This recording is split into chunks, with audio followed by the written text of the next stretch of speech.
Welcome everyone, this is Dr. Soper, and today we will be going through our first lecture for our database class. I need to operate under the assumption that not everyone in the class has had experience with databases in the past, and so this first lecture is intended to bring everyone up to the same basic level of understanding with respect to several important database concepts. We have several different objectives which we will seek to achieve in this lecture. These are listed on the screen right now. First, we want to try to understand why storing data in a list is not necessarily a very good idea. It can cause many different types of problems. Second, we want to see if we can gain some insight into why an organization might want to use a database. Third, we will see how the notion of related tables of data, which forms a core part of the relational database model, provides a basis for eliminating many of the problems which are associated with storing data in a list. We'll also explore the various components and elements that comprise a database or a database system, and we will learn about the purpose of something that we call a DBMS, a database management system. And along the way, we're going to explore some of the functions that a robust database application can provide to us. What then is the purpose of a database? Well, it's important to remember that a database does not have just a single purpose. Instead, there are several key advantages that databases provide. First, a database provides a repository for storing data. That's kind of implicit in the name. Database implies that we have a place to store data.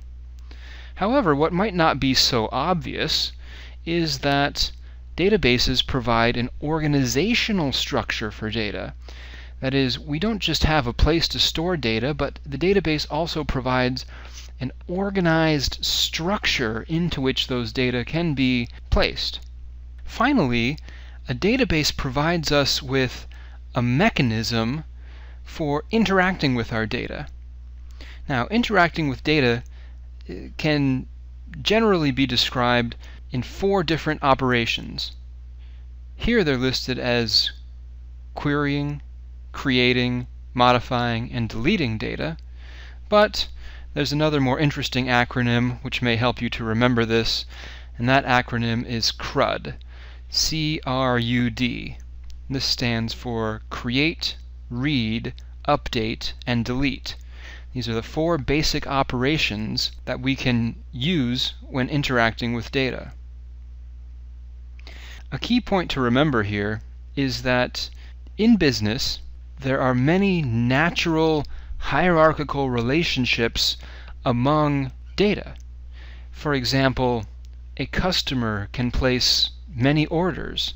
Another way of saying that is many different orders can be associated with the same customer. Or another example is a department can have many different employees, but a given employee might work in one and only one department. So these are hierarchical relationships among the data, and a relational database allows us to model and represent these relationships. Let's take a look at a list of data. What I mean by a list here is a simple 2-dimensional table of data, and in this table we store information that is important to us for some reason. An example might be, say that we have many different projects in our company, and we want to keep track of who the project manager is for each project. Therefore, for each project, we may track the project manager's name, their ID number, and maybe their phone extension within our company. Now, ordinarily this wouldn't be such a big problem, but imagine if the same person, the same project manager, is simultaneously managing multiple projects. In that case, using a simple list, the project manager's information would necessarily appear on the list multiple times. Now, what is the problem with this? Well, there isn't really any major problem aside from the fact that it's redundant. Another way of saying that is we are using more space than is necessary to record which project manager is associated with which projects. Another problem with storing data in a list is that the list of data may contain more than one concept or more than one theme. I want you to remember this idea of a business concept because we will see it again and again throughout our course. A business theme or concept refers to a number of different attributes or properties that are all naturally related to one type of business entity. An example might be an employee. An employee is a business concept. Employees have different attributes that we may want to track for each employee in our organization. For example, we may want to track the employee's ID number, the employee's name, the employee's salary. Other examples of business concepts or business themes include things like departments, products, customers, orders, locations, and so forth. Returning to lists, a major problem is with these multiple themes. That is, for each row of the list, we might be recording information about more than one of these business concepts. As an example, consider our list of project managers. If we also wanted to include project information, that is, perhaps a project name, a project ID, any additional information about the project, we might store that in the same row along with the project manager. Aside from redundancy, as I mentioned earlier, the problem here is not necessarily how we are storing this information, but what might happen to the information if it is stored in this way. When we store information in a list, we introduce the possibility of something called data anomalies. And specifically, there are 3 types of these anomalies. Here they're listed as a deletion problem, an update problem, and an insertion problem. Later in our course, we will refer to these as deletion anomalies, update anomalies, and insertion anomalies. So the structure of a list and its associated problems of redundancy and multiple themes can produce a situation in which these modification problems potentially could occur. So let's take a look at some of these modification issues. Here we have a list of data which contains information on students. So we have a student's last name, first name, their email address, and then we see who that student's advisor is. So the last name of the student's advisor, the email of the student's advisor, and the department in which they work, along with some additional information. Let's take a look at how some of these modification anomalies might emerge. In the first case, imagine that we want to change a student's advisor. And for this example, we're going to change advisor Baker to advisor Tiang. When we do this, not only are we going to have to update the last name of the advisor in the list, but to maintain the overall quality of the data, a concept that we call data integrity, we are going to have to also update the advisor's email address. Note in this case that we do not need to update the department or the administrator's last name because those are the same for advisors Tiang and Baker.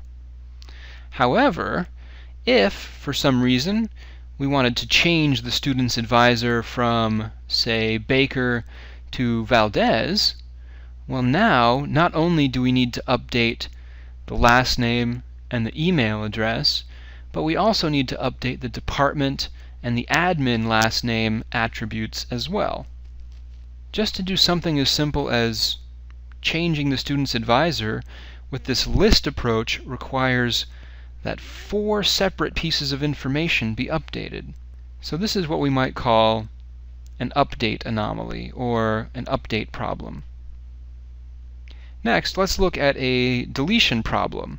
Imagine that our student, listed here as Chip Marino, decides to drop out of the university.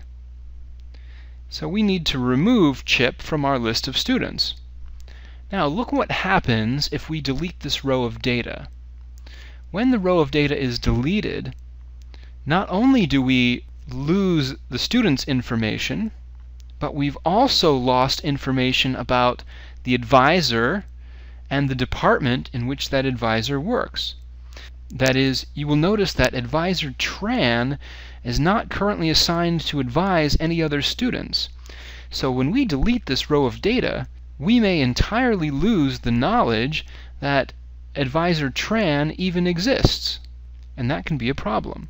In this case, this is called a deletion problem, or a deletion anomaly. Finally, let's look at an insertion anomaly. Let's say that at our university we decide that we want to add a new department. So we create a biology department.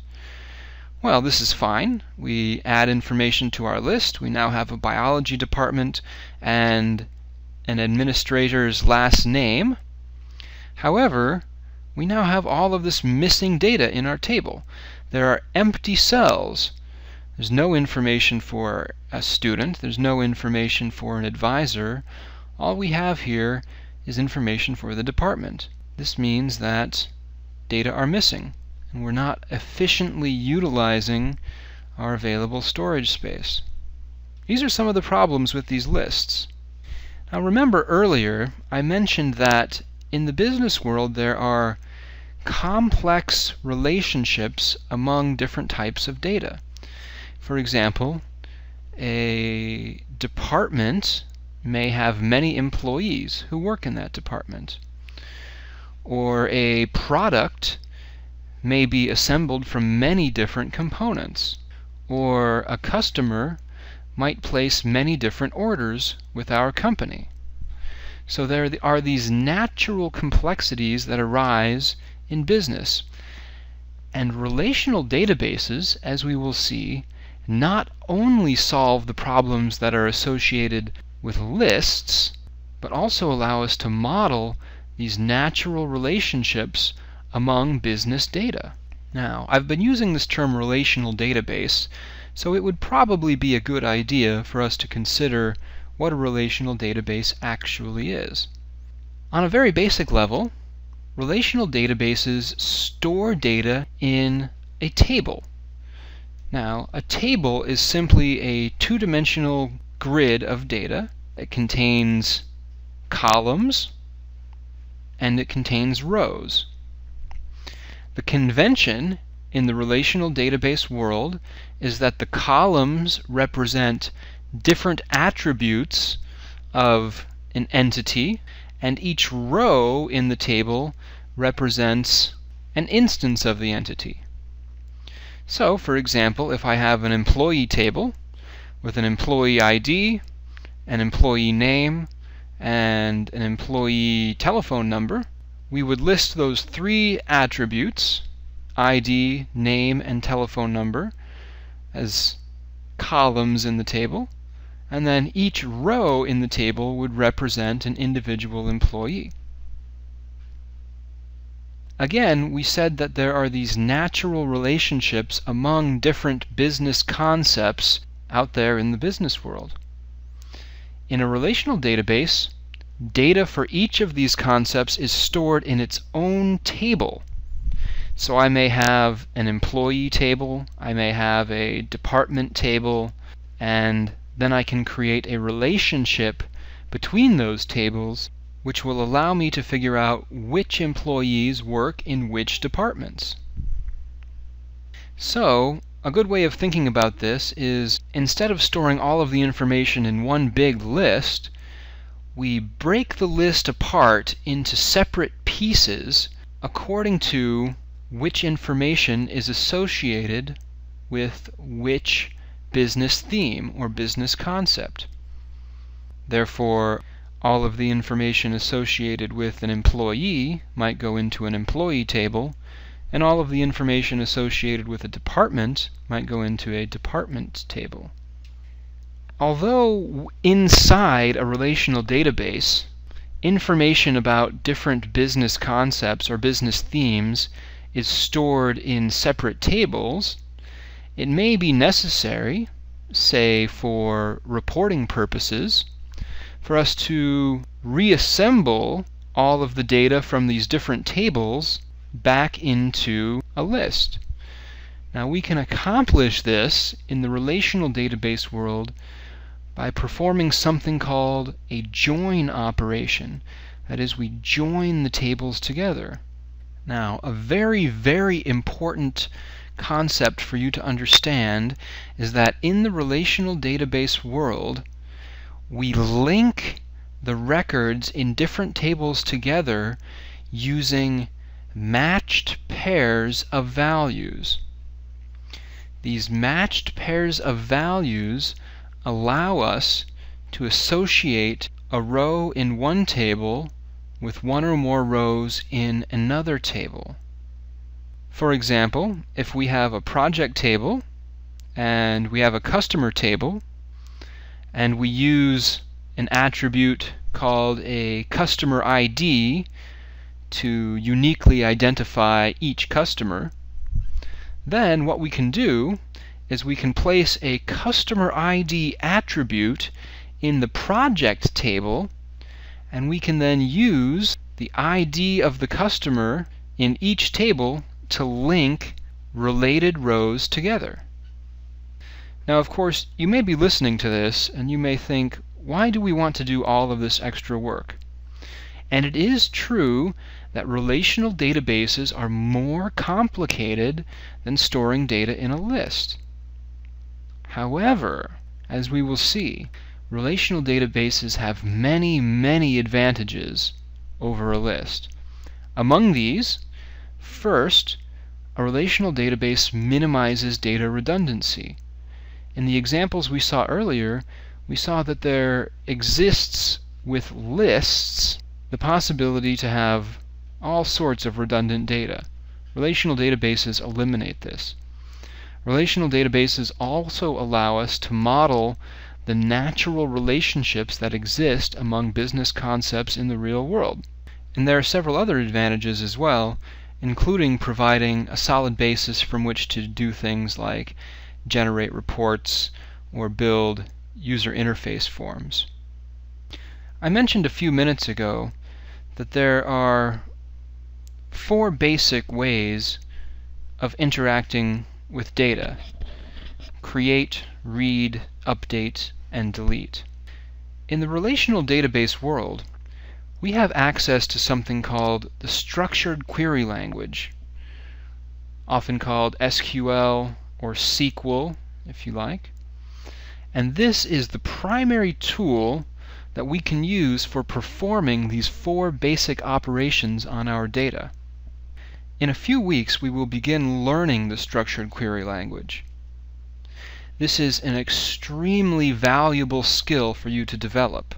If you are able to learn the structured query language well, then you will be able to sit down and work with virtually any modern database with a very, very short learning curve.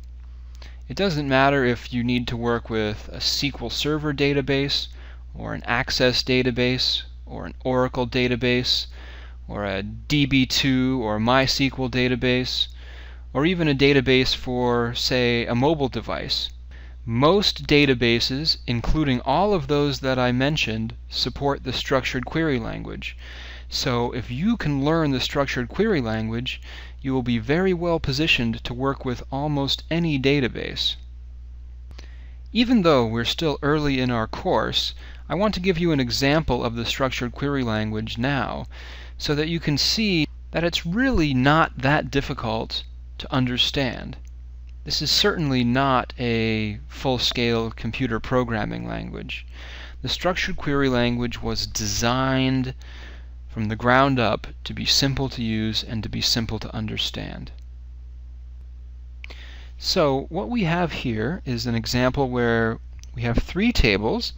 There is a customer table, and a course table, and an enrollment table.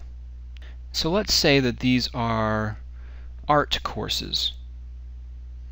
We have customers who have signed up to take different art courses to see perhaps if they can learn to paint or they can learn to sculpt.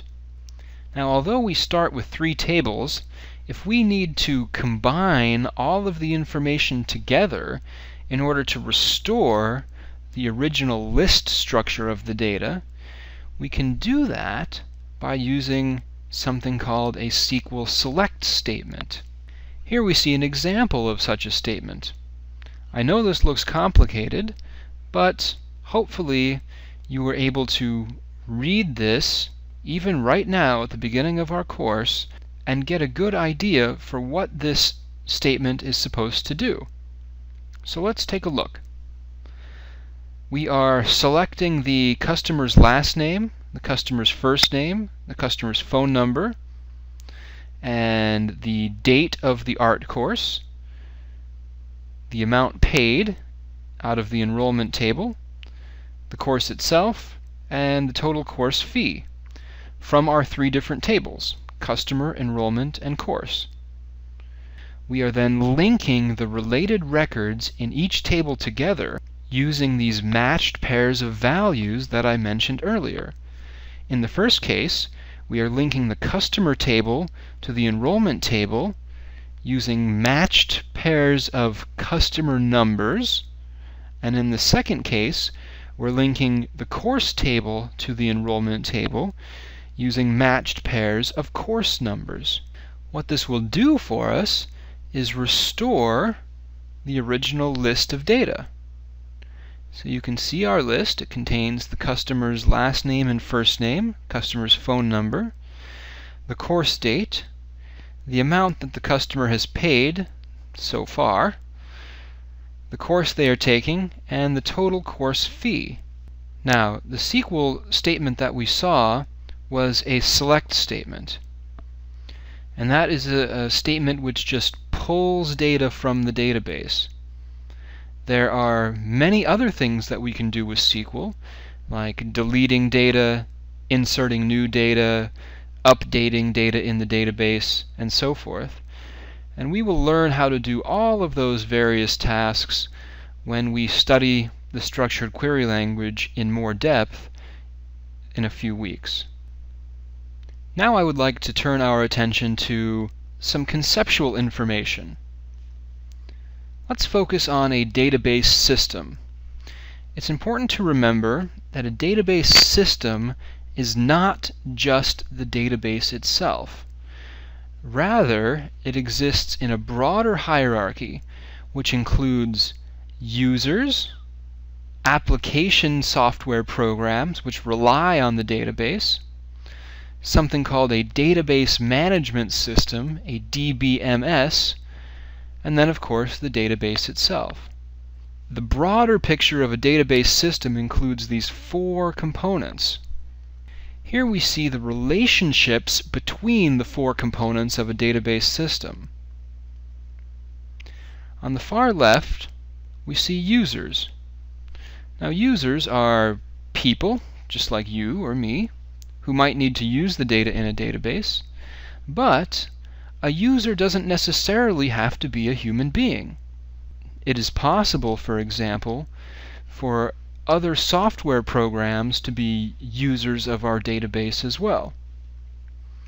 Now you will see that users interact with database applications. These are the programs that rely on the database.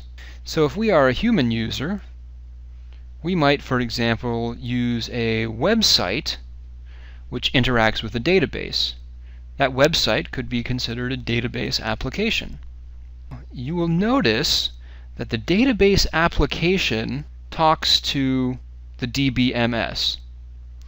The DBMS, the database management system, acts as a gatekeeper. All of the information flowing in or out of the database must travel through the DBMS. It is a critical mechanism for maintaining the quality of the data in the database. We do not allow our users or our database applications to directly access the data in the database. To work with the data, to access those data, database applications must go through the database management system.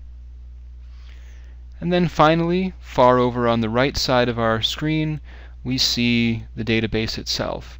And this is where we actually store the raw data in their separate tables. So, what do the users of a database system do? Well, they do many different things.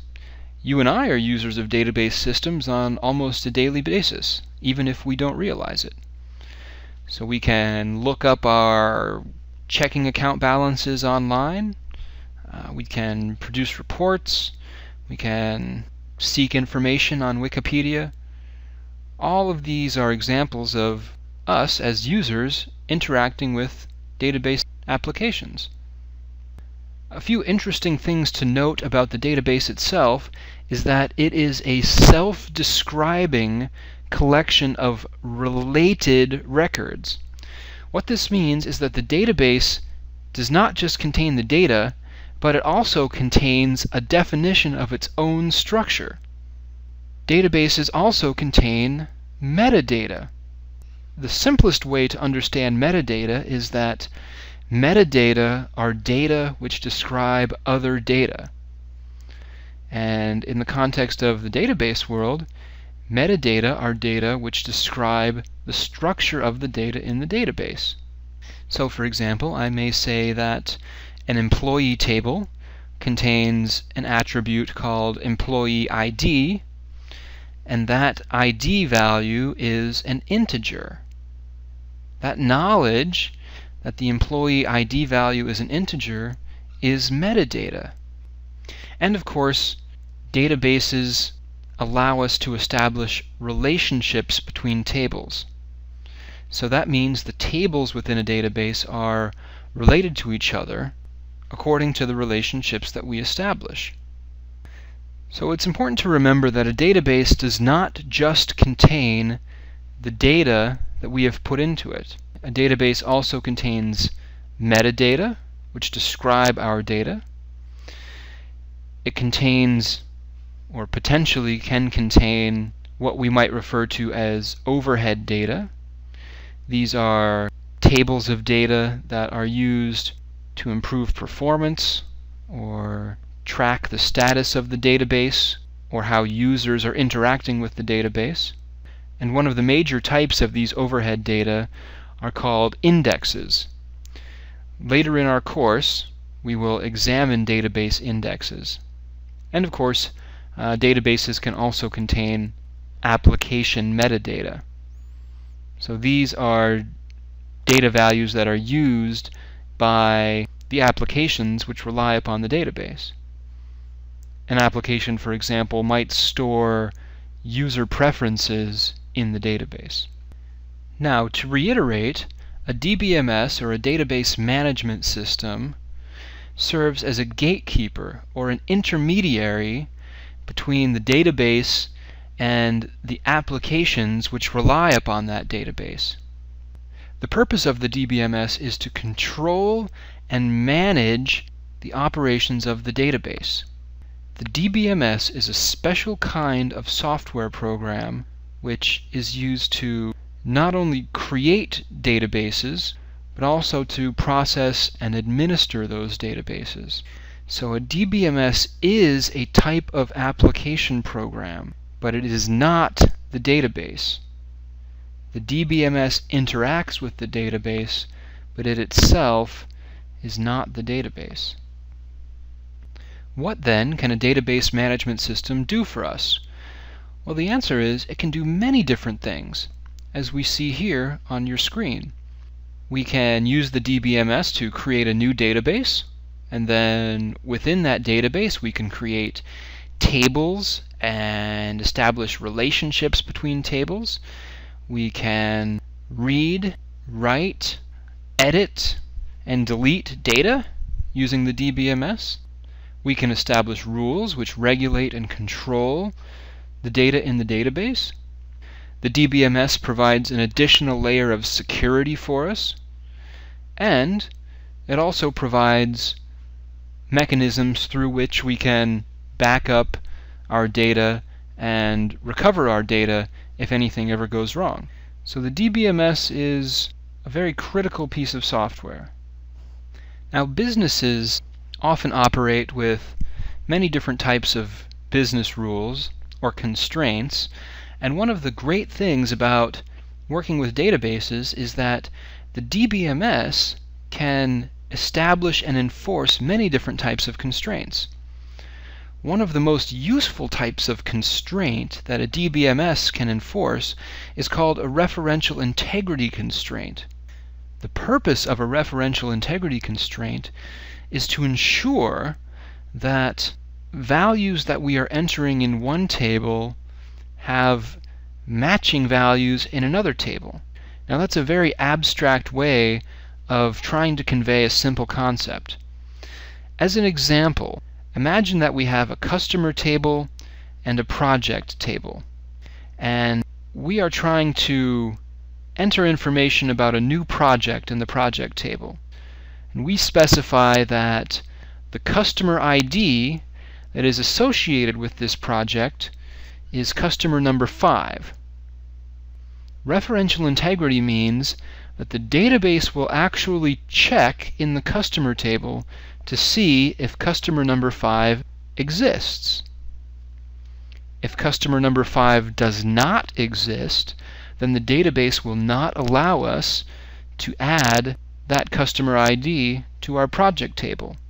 And in this way, I hope you can see it helps to maintain the quality of the data in the database, what we call data integrity. Now, the fourth component of our database system were database applications. And database applications are simply those software programs that need to use or work with data in the database. So these might be data-driven websites, they might be mobile apps, they might be desktop applications or productivity software. Just remember that these applications are not allowed to talk to or use the database directly, but rather they must go through the DBMS to work with or use those data. Finally, for this lecture, I want to just talk about some of the different types of database systems that are available. First, we can consider something called a personal database system. These are very small databases. They are typically used by a single user at a time. They are not complicated, they are simple in design, and they're not really suitable for supporting medium or large businesses. They might be used by very small businesses just out of convenience, but as those companies grow, they will at some point certainly need to choose a more robust database solution. An example of a personal database system might be Microsoft Access. Convenient, easy to use, but not very powerful. One of the interesting characteristics of personal database systems is that they often contain the capability to build a database application, or at least interfaces to the database within the DBMS. So in Microsoft Access, for example, I can create data entry forms or generate reports for my Microsoft Access database. That is, it kind of combines the database application and the database management system into a single entity, conceptually speaking. On the other hand, we have a class of database systems that are called enterprise-level database systems. These are databases that are used by medium and large-sized companies to support their operations, and it is enterprise-level databases that we will learn to use and interact with in this class. Compared to personal database systems, enterprise-level databases are designed to support many different users at the same time. And this could be thousands or tens of thousands of users, all at the same time. Enterprise-level databases also serve data to more than one application.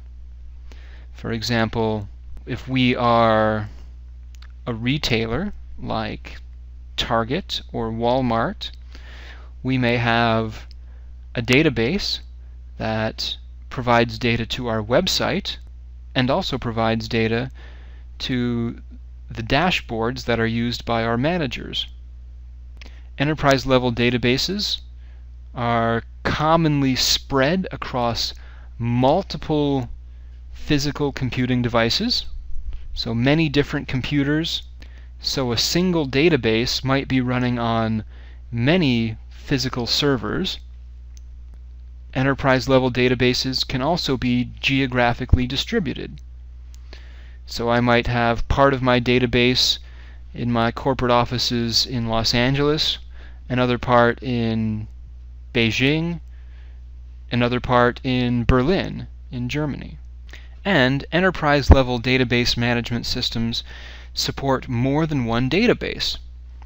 So within the same database management system, we might, for example, have our operational database, which allows us to run our business and keep track of transactions in real time.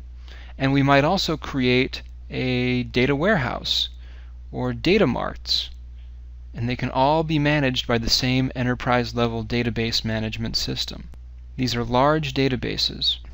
As an example, consider an ERP system like SAP. A typical ERP implementation will have thousands of tables, all related to each other in some way. An enterprise-level database management system can handle this level of complexity with relative ease. So here we see a graphical example of these enterprise-level database systems. The DBMS, again, serves as an intermediary or a gatekeeper between the databases and all of the various database applications that want to rely on the data in those databases. And they can be mobile applications, applications that are written in Java or C#, or even web applications that might be ASP.NET or PHP apps. Just as examples of some commercial DBMS products, again I mentioned that personal or desktop DBMS products might include Microsoft Access, whereas enterprise-level products include SQL Server, which is what we will be using in this class, Oracle, MySQL, and DB2. MySQL, if you're interested, is a completely free and open source database. Well, my friends, thus ends our first lecture for our database class. I hope you learned something, and come back soon. We'll begin our exploration of our next topic. Until then, have a great day.